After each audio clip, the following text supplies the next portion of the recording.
Good morning students. अब तक पिछले अध्याय में या पिछले चैप्टर में हमने पढ़ा कि विभिन्न प्रकार के जो धागे हैं उनका निर्माण किस प्रकार से किया जाता है।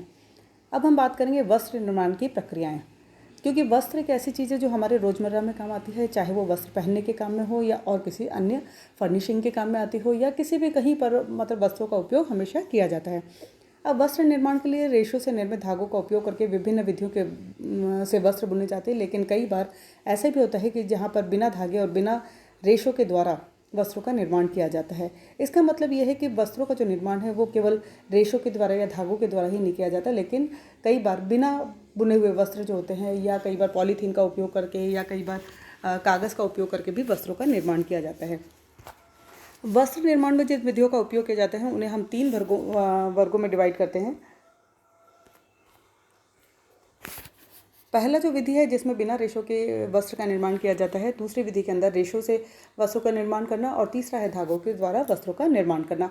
अब हम बात करते हैं सबसे पहले बिना रेशों के वस्त्रों का निर्माण करना, जिसके अंदर कागज़ का निर्माण करना, प्लास्टिक फिल्म का निर्माण करना, प्लास्टिक शीट का निर्माण करना, पॉलीयूरेथेन फॉर्म हो सकती है, टापा वस्त्र होते हैं आदि इसके अंतर्गत आते हैं। रेशों से वस्त्र निर्माण के अंदर नमदा है, सुई के द्वारा पंच करके वस्त्रों को बुना जाता है, बॉन्डेड बिना बुने हुए वस्त्र होते हैं और यांत्रिक बॉन्डेड बुने हुए वस्त्र और कई बार लैमिनेटेड वस्त्र भी इसी श्रेणी के अंतर्गत आते हैं। अब हम बात करते हैं कागज़ की। सबसे पहले बिना रेशों से जो वस्त्र निर्मित होते हैं उनके अंदर कागज़ का उपयोग किया जाता है। कागज़ जो है डिस्पोजेबल आइटम्स वगैरह जैसे टिश्यू पेपर, कप, प्लेट्स आदि और शादी वगैरह में आजकल भोज के अवसर पर कागज़ के नैपकिन का उपयोग किया जाता है जो कागज़ के द्वारा निर्मित होते हैं। कागज़ के वस्त्रों को मजबूत बनाने के लिए कई बार उसके ऊपर एक प्लास्टिक शीट या नायलॉन की परत का भी प्रयोग किया जाता है, जिससे सुंदर और रंगीले चटकीले रंगों में उनको बनाया जाता है। कई बार कागज़ की पतली पतली पट्टियाँ काटकर ऐंठन द्वारा सूत का निर्माण किया जाता है व उनसे भी बैग है, सीट कवर, टोपी, कालीन आदि बनाए जाते हैं। अब बात करते हैं प्लास्टिक फिल्म और शीट की, यानी ये भी वो हैं जो बिना रेशों के द्वारा बनाए जाते हैं। प्लास्टिक फिल्म और शीट बनाने के लिए प्लास्टिक अथवा अन्य विस्कस घोल को स्पिनरेट से ना निकाल करके सीधे ही एक चपटी चौड़ी चादर के रूप में फैलाकर अथवा शीट तैयार कर ली जाती है। यह वस्त्र महीन, वजन में हल्का और पारदर्शी होता है। जैसे रेनकोट वगैरह में या छाते के अंदर प्लास्टिक फिल्म और शीट्स का इस्तेमाल किया जाता है। तीसरा आता है पॉलीयूरेथेन फॉर्म।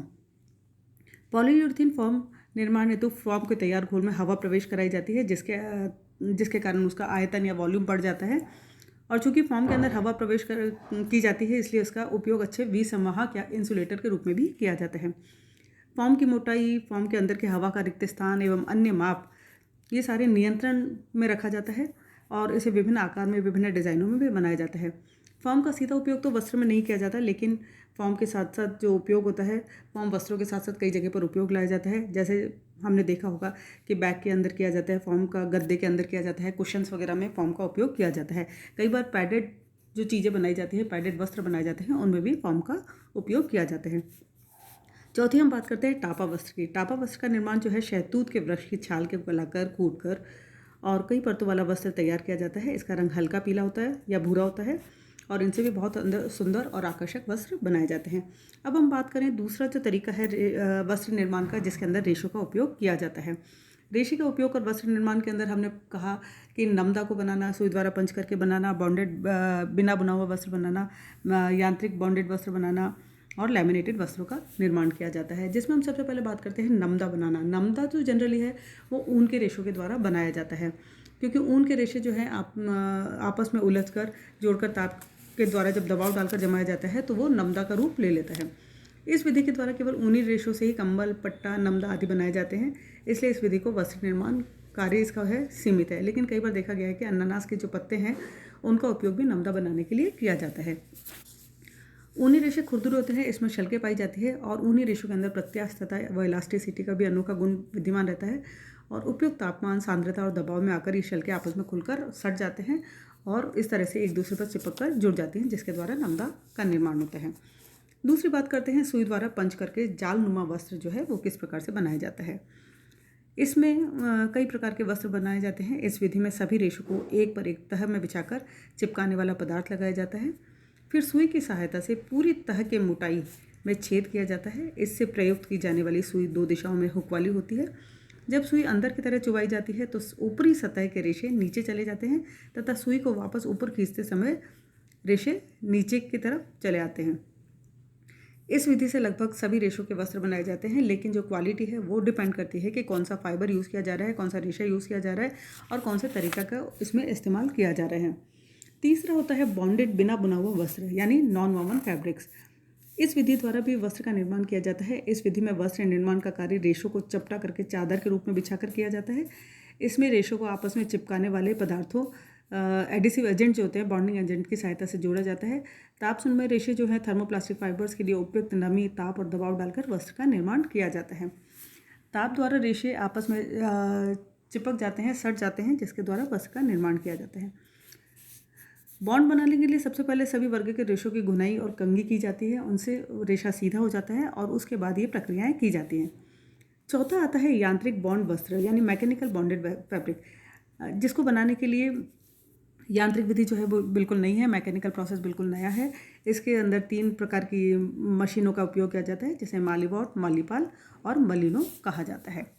पांचवा हम बात करते हैं लैमिनेटेड वस्त्रों के बारे में। लैमिनेटेड वस्त्र यानी जैसा हमने कई बार सुना है कि लैमिनेशन हम करवाने जा रहे हैं, कागज़ का लैमिनेशन यानी उसके ऊपर हम एक परत लगाते हैं। तो इसी प्रकार से वस्त्र निर्माण के अंदर भी 2 या 2 से अधिक वस्त्रों की तह को एक दूसरे से चिपका कर किया जाता है और चिपकाने के लिए चिपकाने वाला पदार्थ एडिसिव अथवा नमी, ताप एवं दाब का प्रयोग किया जाता है। कई बार जोड़ने हेतु इन्हें जलाया जाता है, जिससे रेशे पिघल कर आपस में जुड़ जाते हैं। इसे बॉन्डेड कहा जाता है। लैमिनेटेड वस्त्र कुछ विधियों के द्वारा बनाए जाते हैं, जैसे क्विल्ट विधि यानी क्विल्टिंग जिसे हम कहते हैं, जिसका उपयोग जनरली घरों में भी किया जाता है। इसके अंदर फॉर्म की 2 कपड़ों के बीच में फॉर्म की लेयर लगाई जाती है और सिलाई कर दी जाती है। दूसरी जो विधि होती है वस्त्र को फॉर्म से चिपका कर यानी फैब्रिक टू फॉर्म मेथड, जिसके अंदर फॉर्म को चिपकाने हेतु फॉर्म फ्लेम का उपयोग करके किया जाता है, यानी गैस पर गर्म करके उसको पिघलाया जाता है और उसके बाद उसको कपड़े पर चिपका दिया जाता है, एक निश्चित दबाव के द्वारा चिपका दिया जाता है। और दूसरा जो होता है बाई वेट एडिसिव यानी इसमें प्राकृतिक इसमें जो इस विधि में जो होता है एक्रेलिक पदार्थ को पानी में घोलकर गर्म किया जाता है, जिससे स्थिर बॉन्ड बन जाते हैं। अब 2 वस्त्रों के बीच में फॉर्म में चिपकाने वाले गीले पदार्थ को लगाकर दबा दिया जाता है, जिससे वस्त्र आपस में जुड़ जाते हैं।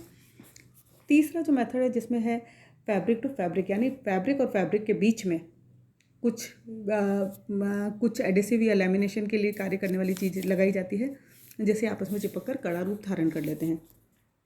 इस विधि में भी चिपकाने वाले पदार्थों की सहायता से 2 वस्त्रों को आपस में जोड़ा जाता है। जैसे शर्ट के कॉलर को सख्त बनाने हेतु कॉलर के अंदर की सतह में 2 वस्त्रों के बीच प्लास्टिक फ्यूज कर दिया जाता है। इस प्रकार 2 तह फैब्रिक वाले वस्त्र, कफ में फलालिन का वस्त्र भी चिपका दिया जाता है। आजकल पैचेस कई बार ऐसे आ रहे हैं और रफू करने के लिए भी टेप का उपयोग किया जाता है। इसमें एक और चिपकाने वाला पदार्थ होता है और दूसरा जो पार्ट है उसको ऊपर लगाया जाता है, जिससे इसमें एक और तो चिपकाने वाला पदार्थ लगा होता है, जिसे वस्त्र पर लगाकर गर्म इस्त्री या प्रेस जो है उसको लगा दिया जाता है, जिससे पैच जो होता है वो मजबूती से चिपक जाता है।